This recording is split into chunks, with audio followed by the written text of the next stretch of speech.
A famous English poet once said, "We make our habits and then our habits make us." Now in this video, we're talking about habits that can change your life. Now before we get into the video, I think it's better we first address the elephant in the room. Now if you are into productivity and improvement like I am, you would notice a common trend of like reading, exercise, meditation, eating healthy, not smoking, controlling your liquor, and like the rest. And the list goes on and on and on and on and on. Now don't get me wrong, all these things will definitely change your life and actually improve it in no small way. But in this video, I'll be talking about habits that are not so obvious, but they can actually change your life in leaps and bounds. Now let's get into the video. Now the first habit is the habit of getting out of your comfort zone. Now I came across a really striking tweet from Leila Homozy, which says, "The most dangerous drug is comfort." Now this tweet was so insightful in the sense that nothing gets done in the comfort zone. Projects are not completed in the comfort zone. Businesses aren't built in the comfort zone. You don't level up to the point that people watch you and say, "Oh my God, who is that?"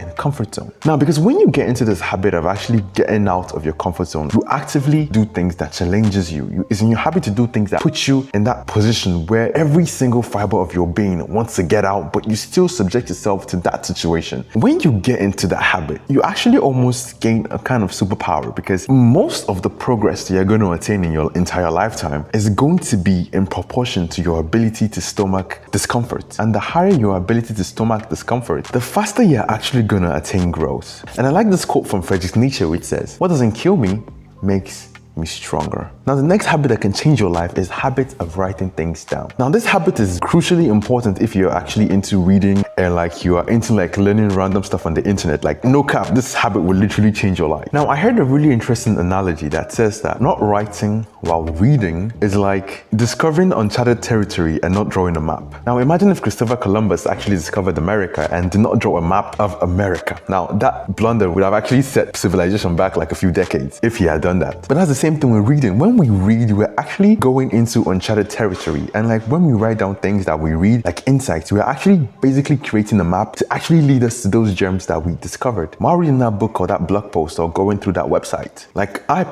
like going online and looking for random stuff, but personally, I will be honest, I don't really remember like 90% of the random stuff I actually go online to look for until I started to actually write down stuff. Now this habit of actually writing things down made my hobby of looking for random helpful things online useful. Now that's the same thing for your life. When you write things down, you are actually able to create, should I say, a roadmap to those gems that you discovered in the past. You actually do not need to start from scratch again to do the groundwork to lead to those insights that you discovered in the past. Writing things down actually makes it a whole lot easier to actually start from a place of abundance and not really from a place of scarcity. Now the next habit that can change your life is a habit of giving and helping others out. Now this habit actually sounds like common sense. I mean, like do to others what you want them to do unto you, but like in reality, like a lot of people are actually really selfish, even I myself included sometimes. Like we can actually be really selfish. But what I have discovered is that humans in general, like the whole logic behind our selfishness is actually like, hey, like if I help this person out, I actually do myself a disservice and I'm giving someone like what I could potentially use for myself. But actually,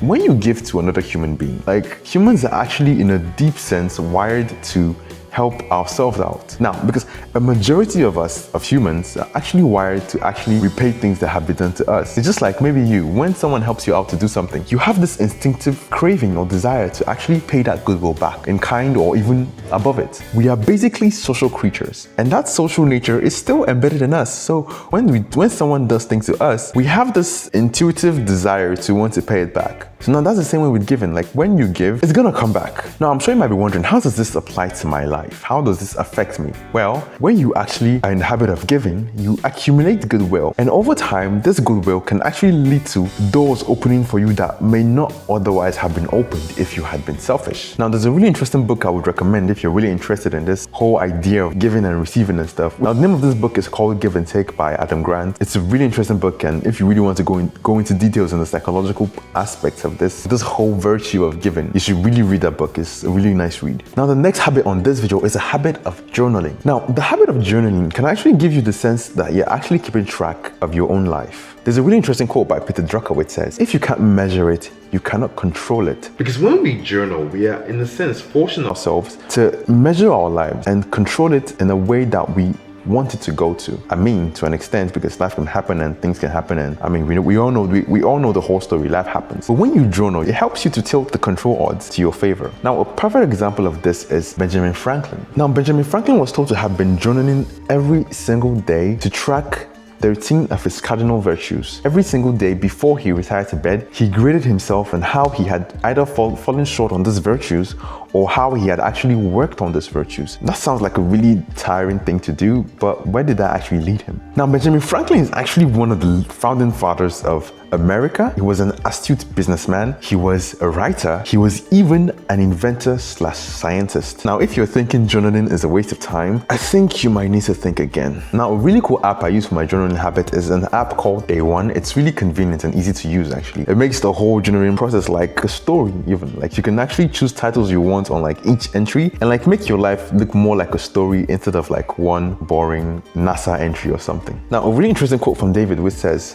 "So teach us to number our days that we may present a heart of wisdom." Now, the next habit on this video is the habit of visualization. Now, visualization is actually not exactly one of the mainstream habits, but actually this habit has the potential to transform your life in no small measure. Because the major way in which we can actually change our external world is by doing the groundwork to change our internal world. Like what you say to yourself, like the thoughts you allow to play on repeat in your mind, what you allow your mind's eye see continually can in no small way can greatly impact or impede your progress. Now, people actually use this habit to their detriment in the sense that they tend to visualize what they do not want instead of visualizing what they do want. And the thing is, what you continuously plant in your mind will eventually manifest in your life. And a really interesting saying from Solomon, which says, "As a man thinketh in his heart, so is he." Now, the next habit on this list is the habit of making to-do lists. Now, to-do lists are literally a life changer because you do not have to start the day directionless and aimless, wondering or waiting for that spark of innovation to actually find out what you want to do with your day. And when you actually do the work to make a to-do list, you're actually taking the initiative, because having a to-do list actually forces you to decide on your most important tasks that you would like to get done. Because without a to-do list, it's very easy to just wander aimlessly during the day.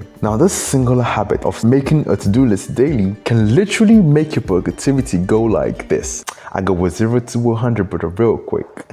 No play, no style, it's a real trick. Sometimes I fancy myself a rapper.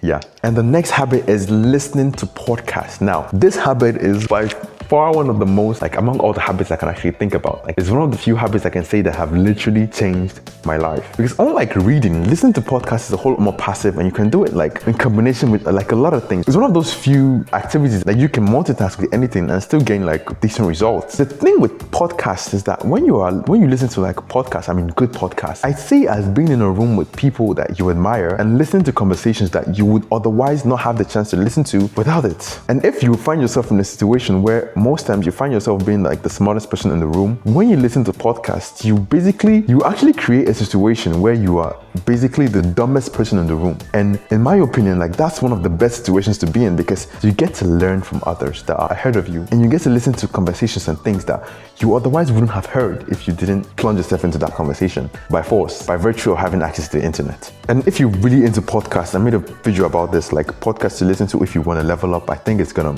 really be helpful for you if you are in the process of starting your podcast journey. And guys, if you like this video, please don't forget to hit the like button, and please subscribe if you like some content. And yeah, if you enjoyed this video, you may like a video somewhere on the end screen. And remember to always keep it real.